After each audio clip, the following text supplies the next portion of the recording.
Hello everyone, welcome back to the channel. As usual, it is Meg, your food freedom and binge eating coach, and I am here today to talk about one of the really kind of painful thoughts that I think really kept my confidence down and really honestly kept me stuck in the binge restrict cycle. And I've told my story on this channel before. I've talked about my dieting history, my chronic dieting history, my struggles with food, my obsessions with what I was eating, how much I was moving, and how that would result in a lot of binging, overeating, and self-deprecation, and starting again, starting a new diet, starting a new plan, starting a new program, starting a new workout regime. Just like always kind of trying to start fresh to emulate that person that I thought I wanted to be. Not just a body, but that girl who like has her shit together, who knows what she's doing, who's healthy, who's smart, who is, who can work a 9 to 5 and do a side hustle and have 50 friends and take care of a dog and be in a relationship and have a glamorous, beautiful home. Oh, and like look beautiful while she does it. Like I really wanted to be that girl, that person. And I really do believe that that's part of where my obsession with dieting and eating came from, because I thought if I emulated that woman on the outside, that was who I was going to become on the inside. And like honestly, even if I didn't, at least people thought I did. And I think part of that pressure to be that woman, that pressure to show up that way, meant that when I failed, I really fucking failed. Like I really fell apart. I really tore myself down. And I didn't allow myself those moments of reflection to kind of be like, hey, what's going on here? Or like tune into my own feelings, or even look at like, is this really a failure? Is that really what happened here? Or is there something else behind it? It was so black and white. And I sort of almost like labeled myself as a failure because I couldn't stick to the diet, because I couldn't stick to the regime, because I would be like tired one day and be like, I literally can't get through my workout. Like, God damn, what a failure. Like, you can't do it. You can't stick to it. I'm so hungry that like I cannot resist having a snack, or like I haven't had chocolate in like, God, like 2 weeks. And now that it's in front of me, I just can't help myself, and I'm going to eat the whole pack of chocolate. And these moments were just like so ingrained in my head as, you messed up. You failed. You fell apart. You couldn't do it. Like, what's wrong with you? How are you going to be that woman who shows up like she's got her shit together? How are you going to be that woman who shows up like you are healthy and smart and put together and amazing and successful when you can't even do this? When you can't eat, when you don't even have the willpower to like eat healthy for a week because the weekend came and you fell apart. And this feeling of I failed really stuck with me, really resonated with me. And I think it's kind of ironic that this feeling of I failed, I'm a failure, actually kept that cycle going. And it took me so long. Like, I don't even know. I mean, I have told my story on here before, but I mean, I started dieting when I was 10, 11, maybe. I was diagnosed with anorexia when I was 13. I started really kind of going in the opposite direction and binge eating a lot when I was 18, developed binge eating disorder and diabulimia when I was 19. Like, I felt like I had spent and I'm 33 now, and I recovered when I was 30, 29, 30. I spent a lot of my life, more than half my life, aiming for this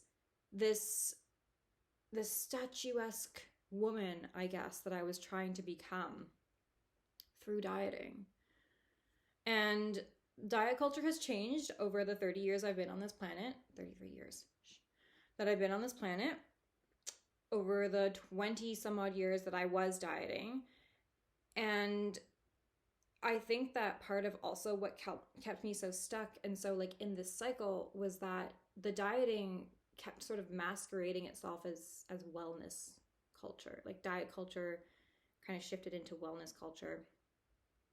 And I felt like, no, I'm not dieting. I'm not restricting. I'm not like doing Atkins or, I'm not on a diet. I'm following wellness. I'm cutting out things that are not good for my gut. Foods that aren't digested well, foods with like too many preservatives. I'm being clean. I'm being healthy. And so like the mindset shift around what I was eating was a little bit different in that sense. But at the end of the day, it's still diet culture. It still wasn't me listening to me and me listening to what I wanted and what I needed. It was me listening to these outside messages and them saying, this is what you need. This is what you're supposed to do. And I was like, yeah, okay, sure. That's what I'm going to do. And I really felt like because I was seeing all these images of these women who looked incredible, like these what I eat in a day videos will be the death of me, like if I let them, because I couldn't help but compare. That is, eating that way makes you look this way. And guys, like, I think we're all smart, intelligent women. Like we are, for sure. We know that two people who eat exactly the same way and move exactly the same way will not look exactly the same. We know this, guys. I know this, you know this, I know you do. But what we don't take into consideration is the fact that our brains don't always register the same thing that we see. So what I mean by this is we can be the most smart, logical person out there and recognize if I eat the same as Susie here on Instagram and I do her workouts, I'm not going to look like Susie. I know that. But our eyes see Susie eats this, moves like this, and looks like this. And so that's the equation that our eyes see, and it can really get messed up. It can really get flipped. And when you are inundated with these messages visually, and that's all you're seeing, how can you not compare? How can you not compare? How can you not look at Susie, want to eat like Susie, want to look like Susie, and then feel like an idiot when you can't do it? Or feel like a failure when you can't stick to that diet? Or feel awful about yourself when you do all the right things and do all the things you're supposed to do and your body doesn't look like Susie's body? How can you not feel like a failure? And so I did. I kept telling myself I failed. I messed up. I screwed up. And what do you do when you fail? You get up and you try again, babe. And there's nothing wrong with that message. Like, girl, when you are knocked down, get up. Get up and keep going. Keep fighting. But what you have to sort of remember is, what are you fighting for? And what is the path that you're taking to fight for it? If you're truly fighting for something unattainable, like honestly, a body that you are not meant to have within your genetics, then getting up and doing it again isn't going to get you there. Trying more, trying harder, doing it even more isn't going to make it successful. But feeling like I had failed kept me going because I thought, that's a me problem. I gotta fix that. I have this goal. I gotta achieve it. I need that. I am striving for that. I gotta do it again. I gotta get up. I gotta do it again. And, guys, we talk about how the definition of insanity is doing the same thing over and over and over again and expecting a different result. And sure, maybe the diet was a little bit different. Maybe I was like, oh, that workout plan didn't work. Let me try this workout plan. That meal plan didn't work. Let me try this meal plan. But it's the same formula. It's the same formula of I've got to eat this way. Somebody on the internet told me, or some research that I did myself on the internet, move this way that somebody on the internet told me to, or some workout I made up on the internet, and I'm going to look this way.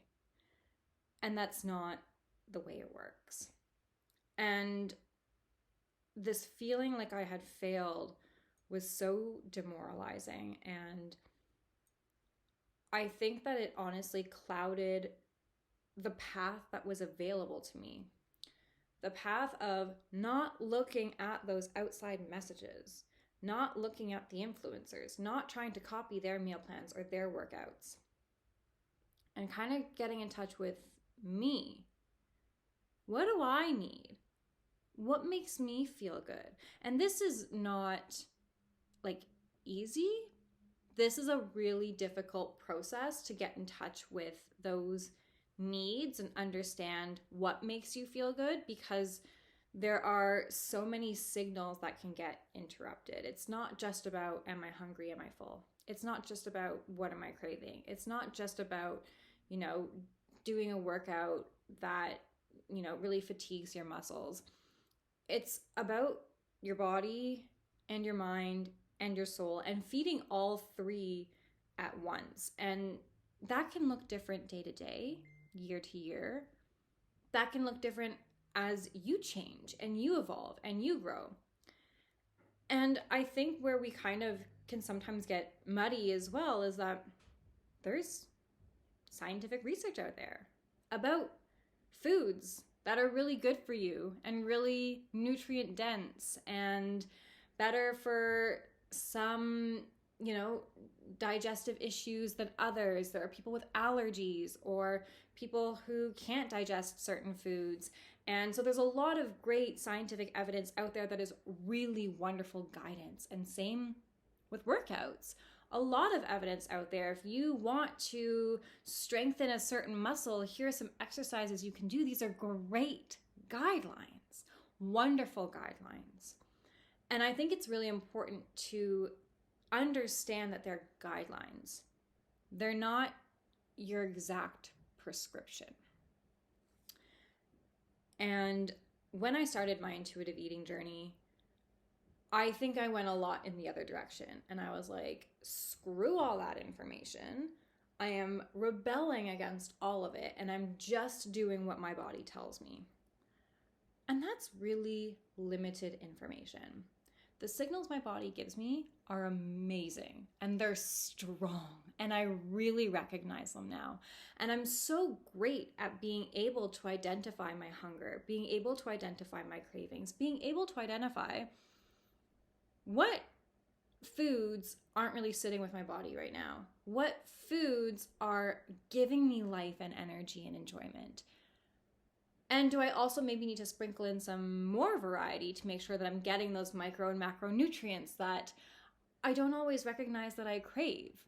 That awareness is so heightened and so on point that really healthy eating has become effortless. And it's not mindless, but it is effortless. And the same thing goes with movement and taking those guidelines as guidelines and not prescriptions. And if I want to strengthen my body so that I can ride my bike up a mountain, or I can go camping, or I can, hike. Guys, I'm so bad at hiking, but it's been a goal of mine. If I want to strengthen my body and strengthen my joints and be strong in that way, I know certain exercises that I can do to condition myself that way and train myself that way. And I also know some days I don't want to do the Stairmaster. I don't really care if I want to hike a mountain. Some days I'm not doing that. There are days where I really feel like I want to lift something heavy and feel strong in that sense, like also mentally. Like that feels so fucking good, guys. Like when I'm like, yeah, I lifted that, I did that, I ran that far, I biked that far. And there are days where I really just want to like stretch my muscles, and there are days where I want to do nothing. And it's totally okay. And it's about mashing up those guidelines with what's going on in here and the signals that your body is telling you, the signals that your body is giving you, because she's really smart, guys. She really knows. And sometimes she needs guidance. And you're not a failure because you couldn't stick to the diet. If you're really going against what your body really wants and really needs, she's going to rebel.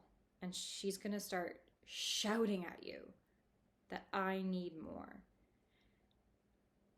And I want you to think of this sort of metaphor that really stuck with me, that was really great and really important, when I felt like I was failing at my diet because I would binge. If you hold your breath, I don't care how much willpower you have to breathe. And you can try really, really hard to hold your breath for as long as possible, but you are gonna have to breathe. And when you do, you don't just breathe, you start gasping for air because you are so starved that you take in as much as you possibly can. And who's gonna tell you, I can't believe you're breathing? You must have no willpower. You must have no control. You're breathing? You couldn't hold your breath? Shame on you. No one's going to say that. You need to breathe. You need air. Girl, you need food. And you need all kinds of food, all kinds of variety. And when you are allowing yourself to just breathe normally, and every so often take a deep breath if you need to, you just do it. You just do it and you don't even really have to think about it. It just happens. And that's what the restricting and the binging is. You've starved yourself of either calories or nutrition or a food group or even a specific food for so long that when you have it, when you eventually do have it, you're gasping for it and you feel awful. You feel ashamed. You feel like shit. You feel like I have no willpower. I failed. But you didn't, babe. You didn't fail. You're not a failure. The diet failed you. It robbed you of what made you feel good and what was important and what nourishes you. And when you're thinking, oh, but like if I let myself have it, I just won't stop. I want you to go back to that holding your breath analogy. When you hold your breath and you breathe and you start gasping, you might gasp for 30 seconds or a minute or 2 minutes. You're really like replenishing yourself of oxygen. But eventually, you start breathing normally again. Once your body has retrieved enough oxygen again, you start breathing normally. You don't gasp forever. And it's the same thing when you allow yourself to have those foods that you've been restricting for so long. And I know that that's like really difficult to sit with and really difficult to imagine, especially when you're in the moment. But that really does pass. And one of the most beautiful things that I've learned in my entire journey was to trust that my body knows what the fuck she's doing. I might not know what she's doing. I might not understand it. I might be on the outside looking at it being like, girl, what? You need more food? You look like this right now? What is happening? But I had to trust that if I gave her what she was asking for, what she said she needed, with those guidelines, she was going to figure it out. She was going to be okay. She was going to regulate once she felt safe, once she felt taken care of, and once she felt like she was no longer going to be withheld from those things. And that's exactly what happened. I'm not a failure. You're not a failure. This is a different path. to finding that freedom with your food and your body.